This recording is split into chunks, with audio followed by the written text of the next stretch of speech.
Сайн уу манайхан? Part 3 уулзж байгаадаа баяртай байна. Олон юм нушаад яг уу бишрэхтэй орцгоё.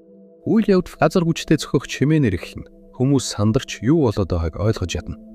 Юу исэн бэ хэмээн нэг нь хашхина. Мүс гэж өөр нэгэнд гайхшина. Хаанаас гараад ирвэ? Тэнд цэргүүд гэж хэн нэгэн хуруугаараа заахад мөсөн жаднууд агаар зүсэн эсгэрнэ. Бурхан минь зүхтаарай. Аах гих чарлан хадаж хүмүүс мөсөн доногдон базар унцгаана. Алсад утаа суунагдаж үүмийн самуун дэгдэжээ. Уулын орой дээр нэгэн залуу шидтэн зогсно. Яан. Энэ нөлөөлж чад гэж тэр дотроо бодно. Бөгжний ачаар миний мангийн хязгаар 3 дугаар зэрэглэлийн шидтгэд өгшөнд хүрч эхлэв. Тэрээр гартаа байгаа шидэт бөгж рүүгээ харна. Түүний хүч үнэхээр нэмэгдэжээ. Үхс хагцал нүүрсэн оршуулгын газар шиг гонигтэй дүр зураг. Хүмүүс хайртай хүмүүсийнхээ цогцос дээр уйлд сууна. Залуу шидтэн тэднийг ажигвэн зогсож байтал нэгэн хуйвт баатар хурч ирэв. Яан. Ахмада, ямар нэг бэртэл авсан цэрэг байгаа юу гэж асуухад байхгүй. Таны ачаар бид ямар ч бэртэл авсангүй гэж Ахмад талархан хариулна. Ашгүй дээ. Залуу шидтэн цааш асгаж байхдаа тэд амьд байгаа юм болов гэж санаа зовнин бодно. Тэр үед хэн нэгэн чангаар хашгирах сонсогдов. Хөөе, радио. Ажвэ, аава. Залуу шидтэн гүйн очиж би хараадахыг гээд өвдөг сүгдэн суулаа. Гэтэл өвчтнийг хараад тэрээр цочирдов. Цонхийсэн царай, цагаан үс. Арай мана хордлого. Бурхны хараал гэж нэрлэгддэг өвчин. Хэрвээ тодорхой хэмжээний маанаг зүрхээр биш, маана тархиар хүний бие рүү нэгтэрч орвол биеэс гарч чадлагүй тархийг өдөөж, үлдсэн амьдралынхын турш асар их өвдөх тавчирдаг. Тэрээр нөхцөл байдлыг шууд ойлголоо. Тэр өөрийнхөө биед маана оруулж чадахгүй учраас нэгэн шидтэн үүнийг санаатай хийсэн байж таарна. Шинж тэндийг нь харвал нэлээд муу байгаа бололтой. Яан. Одоохон гэж хэлээд тэрээр гараа өвчтний духан дээр тавихад хөх туяа засарч эхэлнэ. Өвчтөн ёолно. Хэсэг хугацаанд ч исэн өвдтийг нь намдах нэг арга нь цэвэр мана биед нь оруулж үлдэгдэл маанаг нь хөөж гаргах юм. Мана хордоход орсон залуу амьсгаа дахва Яан шархыг нэмчлээрэ. Посоны иргэн баярлалаа. Хүү. Миний аав зүгээр босхол уу? Одоохондоо л цэвэр мангаар хэсэг хугацаанд аргаж боловч энэ өвчнийг бүрэн идэх боломжгүй. Тэгвэл тэр дараа нь дахиад өвдөн гэсэн үг үү? Миний оруулсан манаач гэсэн адилхан үлдэгдэл болоод үлбэх учраас энэ хүн сонголт хийх хэрэгтэй болно. Тогтмол манаа шинээр оруулж өвдөгтдөө намдааж боловч өвцөөрөл байна. Эсвэл үхэн. Хүү. Би Ландиорын цэцэг болж аавыгаа эмчилнэ. Доглас хаачхан вэ? Доглас? Яан гайхав. Яг тэр мөчөд би түүхэнд хамгийн алдартай элхимчин нэрийг сансан юм. Ордны элхимч Доглас Хэмон. Хэдийн өмнө нь боол байсан ч өөрийн авьяас чадлаар эзэн хаан Рагнарын түвшинд очсон. Өмнөх амьдралдаа түүнтэй уулзахад тэр үргэлж шидтнүүдийг үзен яддаг байсан. Шидтнээс ман хордлого авсан элхимч умард зүгт хайж байгаа онцгой уруумал. Би Ландиорын цэцэг болж аавыгаа эмчилнэ. Хүний биен дэх манаг саармагжуулах хүчтэй уруумал. Хэрвээ тэр үнэн бол энэ чиний цусан дэх манаг саармагжуулах хор. Яан маш хурдан хүүгийн урд очиод зогсоо. Яан. Посхоны гадаа одоо ч гэсэн дээрэмчд байгаа. Ойр руу орох аюултай гэж хэлв. Хүү. Гэвч нөгөө хүү маш их сандарч зүхэлсэн байдалтайгаар. Гэхдээ би удаан хүлээж болохгүй шүү дээ. Хэрвээ би хурдхан тэр цэцгийг олж аавыг инжлэхгүй бол хэмээн уйлан дуурайна. Миний аав гэж хэлж амжаагүй байтал Яан унт хэмээх шившлэг хэлэхэд хүүгийн нүд ангилдаж биеийн сулрам онов. Хүү унахта би цэцэг гэж арай ядан шивнэн. Яан бодохдоо одоо сайн хараад байхад түүний хуучин царай хүүтэн биш байсан бол одоогийн царай нь яг л хуучныхтай адилхан юм байна. Тэрээр өнгөрсөн болон одоог харьцуулан бодсоор хэрвээ би Ллойд тосгонд ирээгүй байсан бол түүний аав үхэж тэр дээрэмчтэд холгаалагдаж боол олох байсан. Гэтэл түүний санаанд нэгэн таагүй дурсамж орж ирэв. Миний өмнөх амьдралдаа уусан хор түүний найруулсан хор байсан байх нь. Тэр Рагнарын төдөлгөөг мэдсээр байж тушаалаар нь хор найруулж өгсөн. Тэр хэсэг зуур эргэлзэн хүүрүү ширтэнгээ би түүнийг үгүй хийчихв гэж бодсон ч удалгүй бодлоо өрчлөв. Үгүй ээ. Яаран шийдвэр гаргуул аюултай байж мэднэ. Түүнд түүхэнд хамгийн алдартай алхимич болох Авиас байгаа. Би зүгээр л түүнийг өөрийн талдаа оруулчихж болно шүү дээ. Гэвч сэтгэлийн гүнд нь нэг л эргэлзээ байсаар. Гэхдээ тэр өмнөхөөсөө өөр амьдралаар амьдрах байсан ч надаас урахгүй гэсэн баталгаа байхгүй. Тэгвэл яг энэ мөчөд араас нь хүмүүсгүй нэрж шидтэн химэн дуудав. Юу болсон бэ? Та гинт гүгээд алга болчхоор нь таныг дагаад ирсэн юм. Тэд унтаж байгаа хүүг хараад ихэд гайхна. Энэ хүүхэд хин юм бэ гэж асуухад тэрээр шийдэмгий байдалтайгаар надад нэг очих газар байна химэн хариулснаар энэ хэсэг өндөрөгдөг. Дагууласын аав. Дагуулас чи унтж болсон уу? Дагуулас үгүй. Дагууласын аав. Нэг шидтэн манай тосгонд ирж бидний аварсан гэж Барт надад хэлсэн. Дагууласын аав. Бас би чамайг дахиад л бодлохгүй зүйл хийх гэж оролцсон гэж сонслоо. Дагуулас. Би зүгээр л цэцэв хайх гэж байсан юм а. Дагууласын аав. Пасхантай ойр одоо ч гэсэн дээрэмчд байж магадгүй шүү дээ. Дагуулас тэгээд би яах байсан юм? Дагуулас. Тэр шидтэн таныг өвдсөн хэвээрээ байх болно гэсэн. Дагууласын аав. Би зүгээрээ Ландиорын цэцгийг олчихвол л. Дагуулас. Та бүтэн жил хайгаад олж чадаагүй шүү дээ. Тэр цэцэг чинь юу н байд юм уу? Гинтийн гаднаас байгаа. Дагууласын аав. Хин? Дагууласын аав. Хаалга руу. Хин бэ? Гаднаас Ян. Би таныг Ландиорын цэцэг хайж байгааг сонслоо.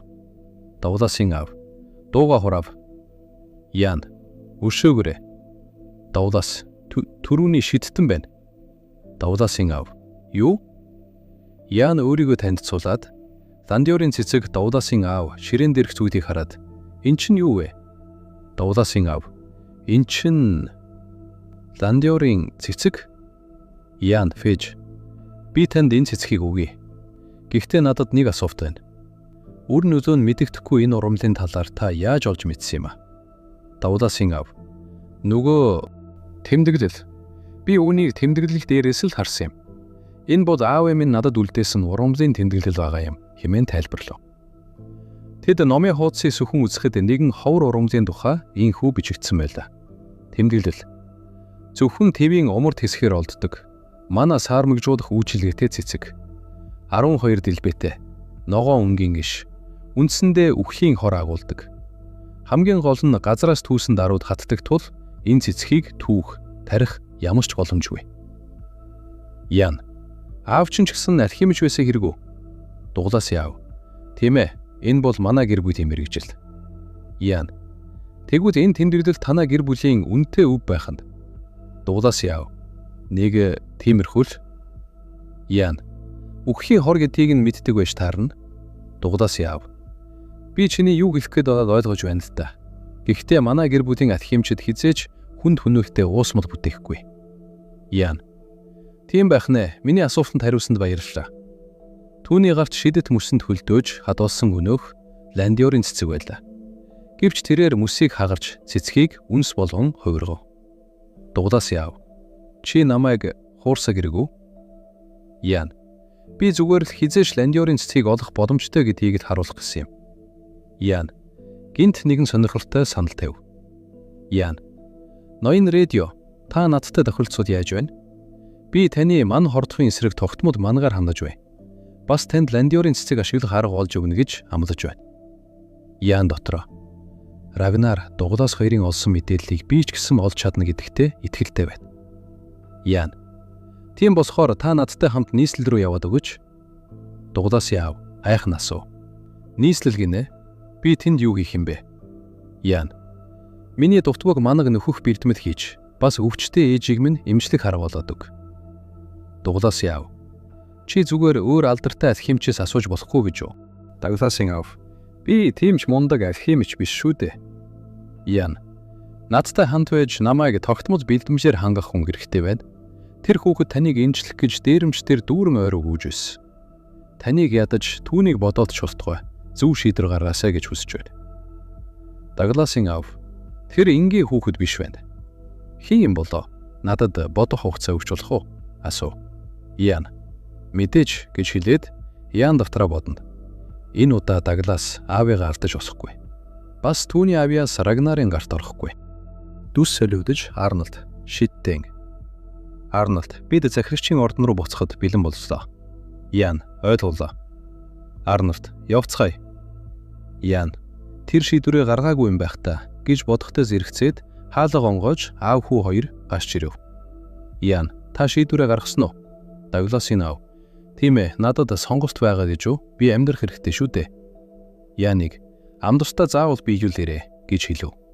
Ян мэдээж. Даглас та үнэхээр манай аавыг эмчиж чадах хэрэггүй? Ян тийм ээ, би амлаж байна. Даглас үнэхээр үү? Ян үнэхээр. Даглас тэгвэл би таныг Ахмадаа гэж дуудаж болох уу? Шиттэн мэдээж болно. Хүү ойлголоо Ахмадаа. Ян бодохдоо Даглас өмнө нь миний нүднээс далд ор гэдэг байсан. Тэр багтаа ийм хүүхэд байсан хэрэггүй гэж бодон тайхна. Гинт нэгэн цэрэг яарн морьтой ирнэ. Шиттэн бид ордон руу хурдан буцах хэрэгтэй байна. Цэрэг хэсэгтэй. Нэгдүгээр ханхуу гамс голыг хэдийнэ гатлаад явж байна гэсэн мэдээ ордныхан дуулдав. Ян гамс хол гинэ тийм хурдан гэж юу гэж гайхан асуухад цэрэг. Тийм ээ, өнөө өглөөд ингэж мэдээсэн хэмээн хариулна. Мэдээ ийм хожуу ирсэнд Ян бухимдан залууд яаралтай хөдлөх шаардлага гарлаа. Тэрээр хажуу зогсох хоёрт цэрэгээс надад морио түр зээл өччих гэж хэлээд цэрэг түүнийг морь унаж чадах хэсгэд эргэлдэж. Та морь унаж чаддаг хэрэггүй хэмээн байхширна. Ян морины толгойв зөөлөн илэнгэ. Нэг их сайн чадахгүй ч найзлахад болох байх гэж шивнэлээ. Түүнийг ийхүү морьтой харьцаж эхлэхэд морь юр бусын аядуу зөөлөн болж түүний өмнө сүгдэн суув. Би ордон руу явах хэрэгтэй байна. Намайг тэнд хүргээд өгч чадах уу? Ийхүү тэрээр бусдыг тайхшруулан морь хүлэгж нь ордон руу яарагчлав. Дүрс саригдаж нэгдүгээр ханхүү бодно. Хаан болон ханхүү хоёрын хооронд ширүүн яриа өрнөж байлаа. Ханхүү намайг дууцсан уу аваа? Хаан чамайг явхаас ч өмнө хэлэх зүйл байна. Херберт 5 дугаар ханхүүтэй уулзаад байгаа гэж сонслоо. Ханхүү зочирдов. Олон язгууртнууд цагаан цамхгийг дагдаг учраас цамхгийн захирагч хэний талд байх нь хаан ширээний төлөөх тэмцэлд амин чухал байлаа.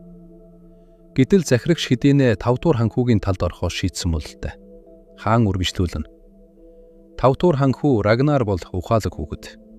Тэр Хербертийг ашиглан нэр хүндтэй хүмүүсийг өөрийн талд оруулах гэж оролдож байна. Ян Фэж юу ч болж байсан цагаан цамхгаас уртж түүнийг өөрийн болгох.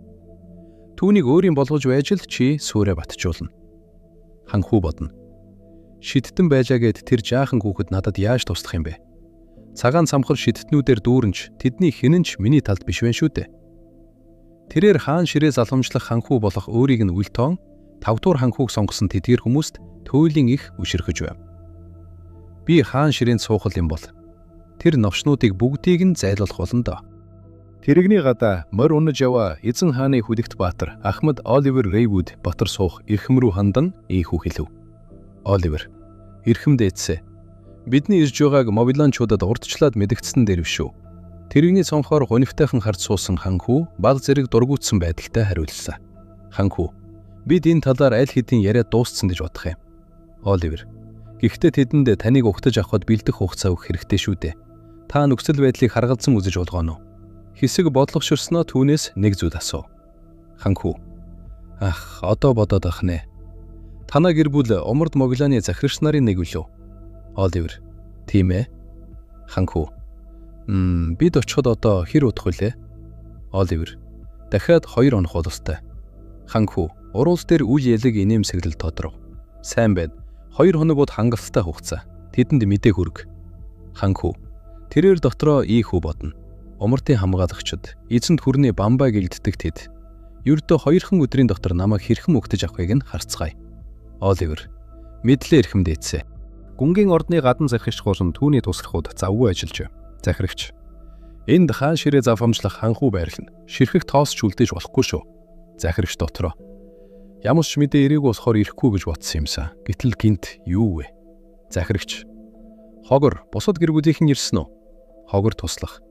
Тийм ээ эрхэм ээ. Мукфард нь Ревүүдийнхнээс бусд нь ичгсэн байгаа. Тэд удахгүй ирнэ гэж мэдээ ирүүлсэн. Захирагч шидтэн яасан. Одоо ч мэдээ алга. Хогор тийм ээ. Ханхүүгийн цуваа ордны хаалгаар орж ирнэ. Харуул.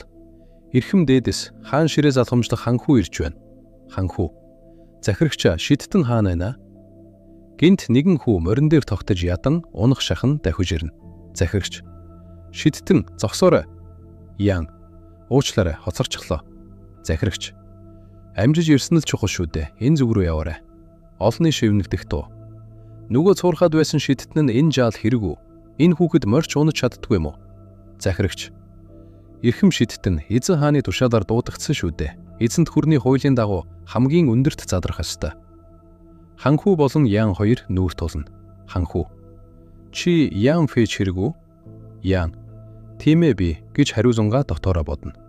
Удаан хараагүй царай байш шүү. Харин тэнд тэрээр олонний дундаас нэгэн эмэгтэйг олж харна. Ян Фэж дотроо. Сесилия. Зэрэгэлдээ Колдууд эзэнт хүрний тагнуул. Дүс солигдож хүлээн авалтын танхимд ханхүү туслахтайгаа ярилцсан. "Одивер. Эрхэм дээдэс та хэтрүүлж ууж болохгүй шүү дээ." Ханхүү: "Энэ дарснаас өөр уучмаар олигтой юм алга. Замд явж ирчихэд ийм хүмүүстэй энд ингээд байж байх ч гэжтэй. Энэ хүлээн авалт нь ч сэтгэлд хүрэхгүй. Тэр хүүхэд ч надад таалагдахгүй байна." Оливер нэгэн буланд ядарсан шинжтэй зогсно. Түүний дотор хурдан буцаж очиж амарх юмсан бисэн ганцхан хүсэл тээгдэнэ.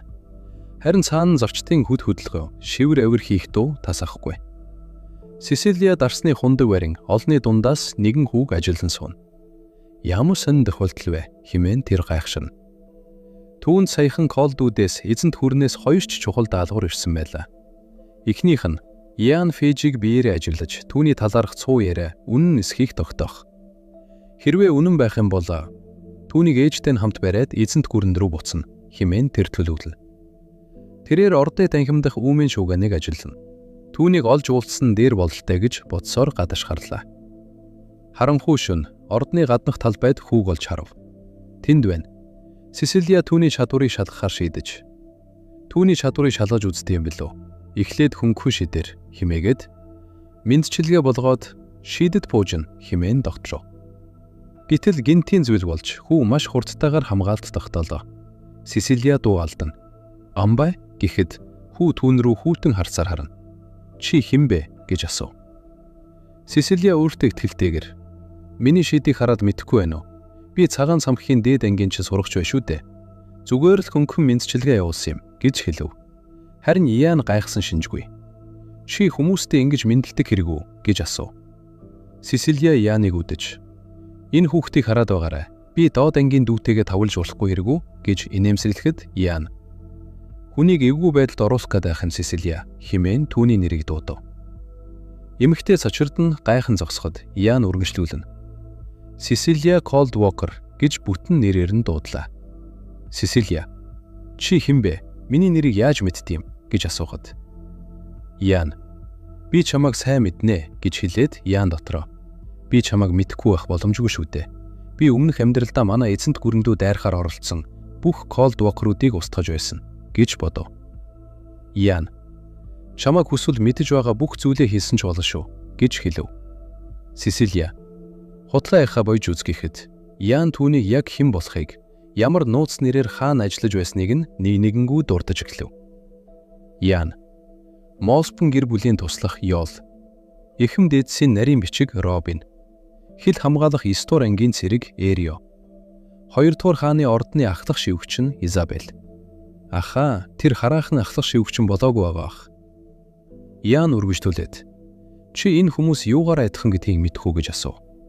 Сесилия "Жаза" гэж хэлээд булаар удлаж оролдоход Ян "Би мэдх юм шиг байна." Түүний харц гинт хүйтэрч аюултай уур амьсгал мэдрэгдэж эхэллээ. Сесилия "Чамаг энэ нэрсийг яаж мэддгийг ч мэдэхгүй сарайсан бол чамд дээр байх байсан юм а. Энэ үхтээ зэрэгцэн асар хүчтэй гал дүрлзэж орчин тойрныг нөмрөм Ян руу галын шидээр дайрав. Утаа манан дундаас Ян ямар ч гэмтэлгүй тайван алхасаар гарч ирв. Эмэгтэй цочирдон өөрийн нүдэндээ ч итгэж чадахгүй зогсно. Ян "Би чамайг Колдвокер гэдгийг чинь аль хэдийн мэднэ." Сесилия ботроо сандравч гаднаа тайван байхыг хичээнэ. Сесилия "Тэрийг мэдэж байгаа юм бол яагаад энд ганцаараа байж байдаг вүлээ?" Гэвч түүний дотоод бодолд асуулт ар араасаа хөөрнө. Тэр дөнгөж сая миний шидээс буфтчих уу? Тэр яг хий юм бэ? Ян гараа аажмаар дээш өргөхөд агаарт хүйтэн маана эрчим хүч хөрөмтлөндөж эхлэв. Ян Бас намайг хайж энд ирнэ гэдгийг чинь Сислия ямар нэг зүйлд буруу тийшээ эргэснийг мэдэрч хэмээн гайхширч амжаагүй байтал агаараас асар том мөсөн жаднууд гинт харууж бүх зүйлийг хөлдөөж орхилсон. Тэрхүү хүчрэхэг мөсөн дунд зогсох хүү хүүтнэр өгүүлв. Яан та мөглөж байсан юм гэж хэлв. За суусаа. Энэ удаагийн дугаар инхүү дуусаж байна. Танд таалагдсан бол ирж хүж өгч лайк дарахаа битгий мартаарай. Дараагийн дугаарыг маш хурдан оруулаасай гэж хүсэж байвал одоохондоо subscribe хийгээд хонхны дорчлуураа дараарай.